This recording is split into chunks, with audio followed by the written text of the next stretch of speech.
আফতাবনগর এলে একটা গ্রামের ফিল পাওয়া যায়, একটু অন্যরকম ভালো লাগে এখানে আছে।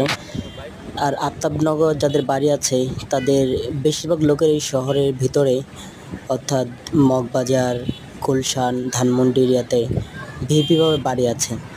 সো তারা অনেকে এখানে আড্ডা দিতে যায়, একটু সময় কাটাতে যায়। সো এখানের এরিয়াটা একটু গ্রামীণ ফিল আছে।